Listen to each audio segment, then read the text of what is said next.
Hi, this is Shambhavi. Welcome to my weekly podcast about spirituality, love, death, devotion, and waking up while living in a messy world.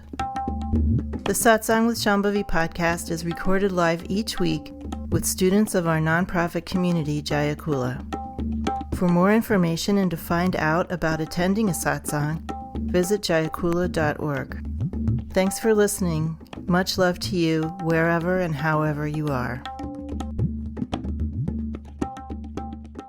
Can you talk about doubt? I just republished something that our community had come up with a number of years ago.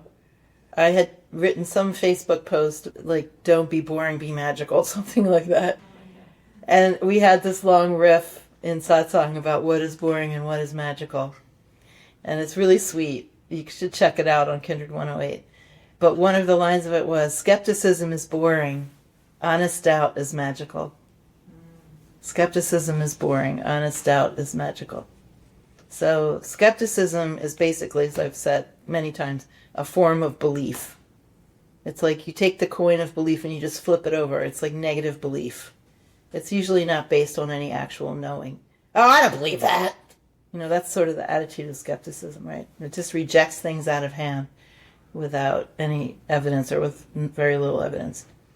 Doubt, honest doubt, is a questioning, an open kind of way to be in the world.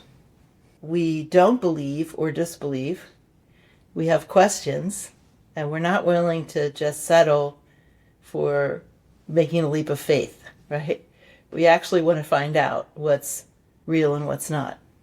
And so we have doubts about things, and we have questions about things, and we're exploring them. That, to me, is what doubt is.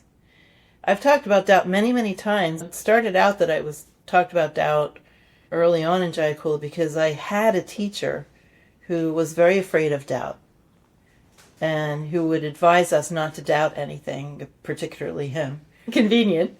But who also claimed to be beyond doubt, whatever.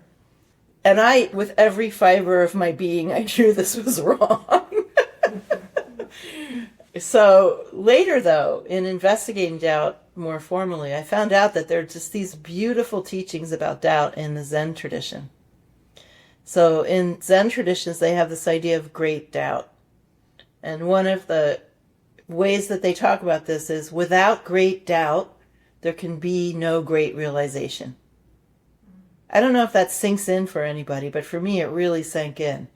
If we're not willing to doubt what we know or what we're experiencing or how things actually are, and then go into that doubt and ask questions until we come to certainty about something, we can't ever arrive at that certainty. If we are denying our doubts, we're also denying our knowledge. This is what it means. So doubt is an avenue to knowledge because it is about curiosity and questioning. You can think of it like any process of learning begins with questions. If it begins with statements or certainties, then you are in the realm of fantasy, probably. So we can know things. A lot of people like to say, not in this tradition, but in other spiritual traditions that are more New Agey, there's just a great mystery at the heart of everything. We can't know anything, da-da-da. Of course we can. But we have to go through a process. We have to go through a pretty arduous process. Throw everything out and whatever's left is what's real. That is actually the mechanism, or one of the mechanisms of great doubt. Anything you're unsure of, don't get attached to it. If it's real, it'll come back. Right? Or try throwing everything out and see what's left. What's left standing after you doubt the heck out of everything? I've asked questions. I have a very questioning mind. And it's funny because I've been kidding around now that we have AI and you can just like all day long be asking questions. That's what I'm doing. I'm just all day long, every question that comes into my mind. And it's like the numbers of questions that I have is like astounding even me. So I've always been very questioning. But sometimes the questions I ask scare me. They scare me because I've never shied away from asking even the questions that might, if answered in a certain way, prove that this entire tradition is full of shit. But luckily for me, it's not, so I could ask those questions and be scared and feel whatever I was worried about at that point. One of my scariest questions was, okay, if there's only one self everywhere, is that self lonely? That was a very scary question to me. Like, if that self were to be lonely, it would really undermine everything that this tradition says about reality. But, I kind of held that question. It came back over time, off and on. But then when I actually had a more full-on encounter with that self, I realized how ridiculous that was. But still, it was hard to entertain that doubt. Like, everyone would prefer to say, oh, the self is in a state of bliss. Do they even know what they're saying when they say that? No. So it's better to say, I wonder if the self is lonely, or what is this bliss? Is it really that way? Than to just say, oh, it's all bliss, and not actually know what you're talking about, because then you have no ground, right? That question about, is the self lonely, really plagued me for a while, until I had a deeper encounter and realized, no, it's not like that. That isn't a question. It was my question, but it's not a question for this reality. But you can't find that out without direct experience, right? So we have to be willing to entertain a lot of doubts. And actually, I was just talking to somebody today about something adjacent to this, but when I had some big spiritual openings and some things were going on for me physically, I very often would just go to a doctor to see if I was okay. I've done that numbers of times just to make sure I wasn't in a state of fantasy, right? Because I was taught by all of my teachers that being in a state of fantasy is basically the end of anything that could be called a spiritual path. Like, it just doesn't serve you at all. And being a very Saturn person, I took that to heart and made that a big part of my method, to have those doubts, to question myself, to find out for reals what's happening. Am I having a health problem, or is this actually something in my spiritual practice? There was actually a time when my spiritual practice was causing me health problems because I was going at it too effortfully. But in any case, don't be afraid of doubt, even though it is scary sometimes, but let yourself be afraid.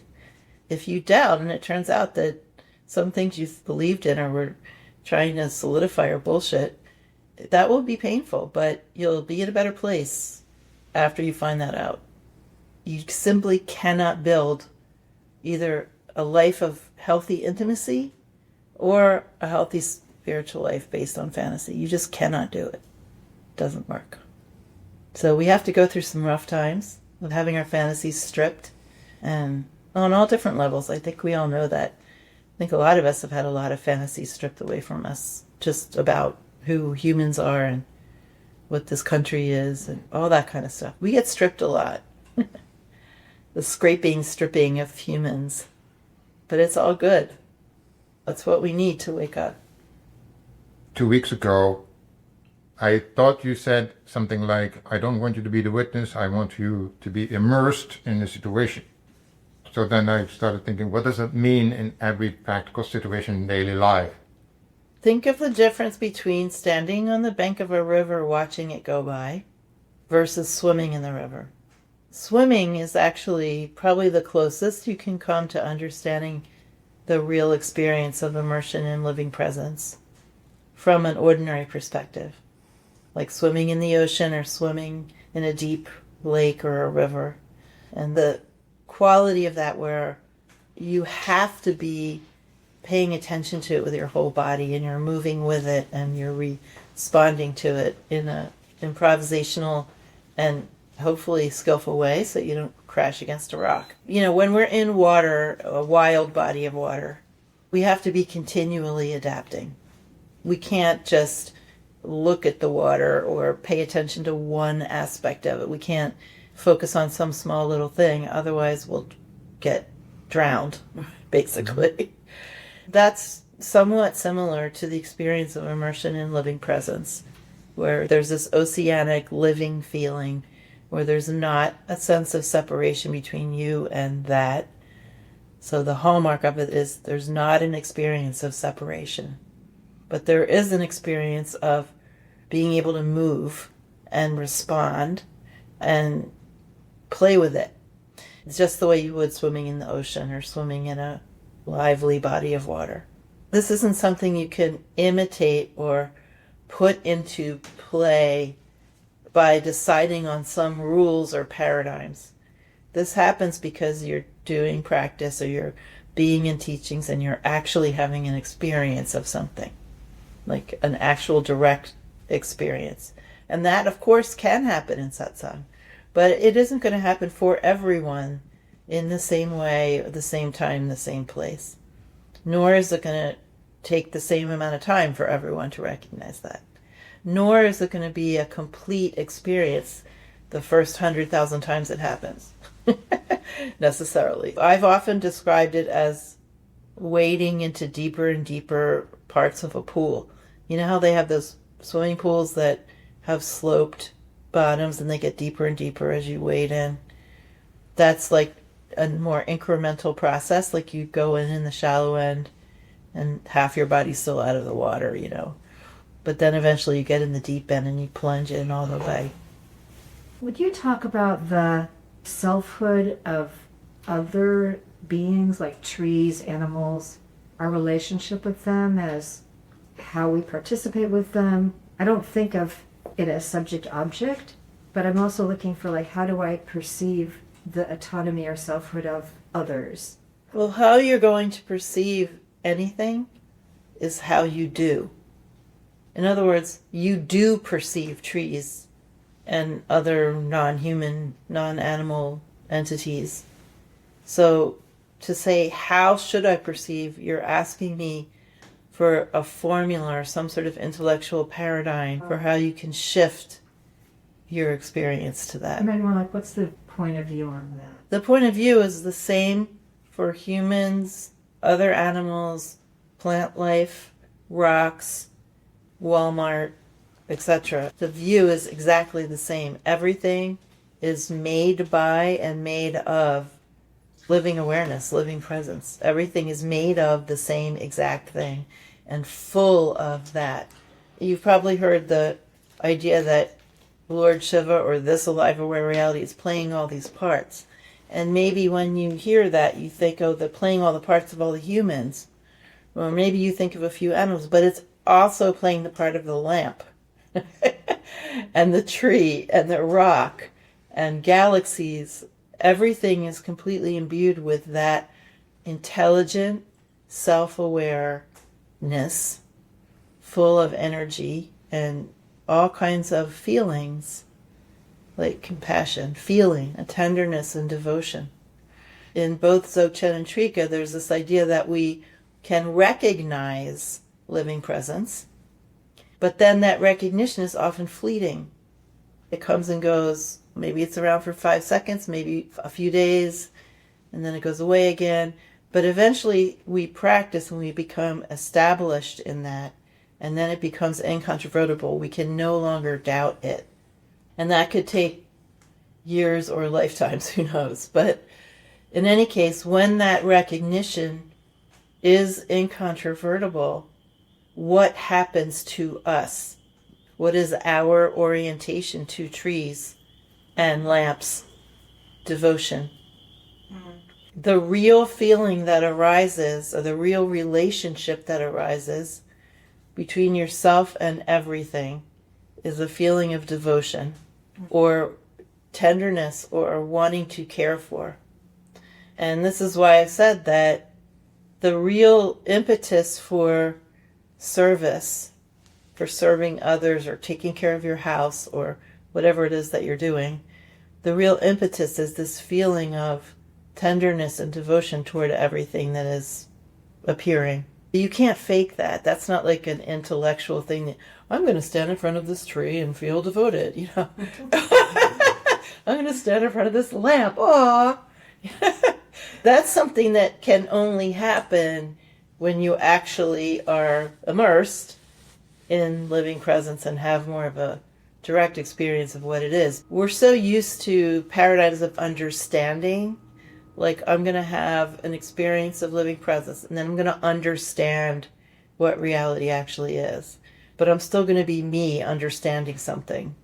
That isn't how it works. how it works is the seeing or the experiencing of it is identical to embodying it more fully. So when you have that experience of what the natural state is, that direct experience of it, it changes your mode of perception so that your modes of perception are more like the enlightened self. This is why this phrase, knowledge equals devotion, came about. That when you have knowledge of the self, it's equal to experiencing the devotion that the self experiences. So you just automatically or automagically become more devotional and more of a taker of care of the beings and things of our world. That no longer becomes a burden. It becomes actually a great pleasure to be able to do that.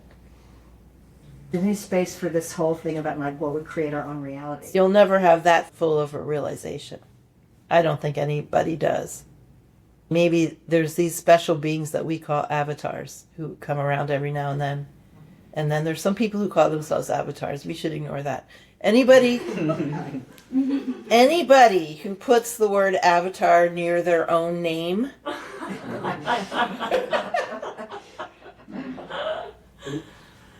strike through. But there are these beings that appear in both human and animal form who seem to be more direct emanations of that living presence, who seem to have a more thorough non-difference from it, than we do. Swami Lakshmanji described our process of waking up really beautifully. You know what an asymptote is? It's a mathematical thing where a curved line approaches a straight line, like continually approaching but never merges with it. Is that right? Mm-hmm. Okay, thank you. We have a mathematician now in the community, so I can check if my memory of high school math is still intact. Well, I've always loved the word asymptote. I've always loved the concept of it. It seems like applicable to many situations. But Swami Lakshmanji said, like, our process of enlightenment is like that. We can become more and more like Lord Shiva, but we can never really be completely, utterly the same. And I think that the avatars, the reason we even have that word or that concept is to try to describe those special people and animals that appear like once every millennium, who seem to have gotten closer or maybe even merged, but we're not sure. But anyway, they seem to have gotten closer, been born closer to that complete merging. And they can maybe say, I've created everything, but we can't ever say that. Not if we're being honest. When I first started blogging, I just had this blog where I just posted what other people said. That's what blogs used to be, actually. Kind of lists of things that you found.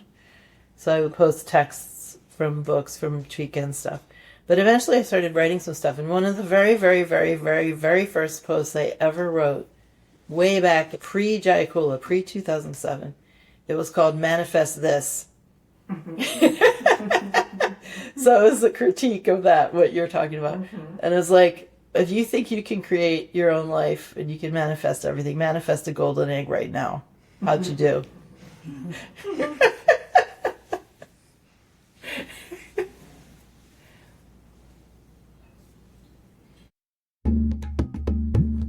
Satsang with Shambhavi is produced by Jaya Kula, a nonprofit community offering opportunities to learn and practice in the direct realization traditions of Trika Shaivism and Dzogchen. If you enjoyed listening, please help us keep this podcast and many other teachings open to all by making a monthly or one-time donation. Visit jayakula.org to make a donation and explore more of our offerings.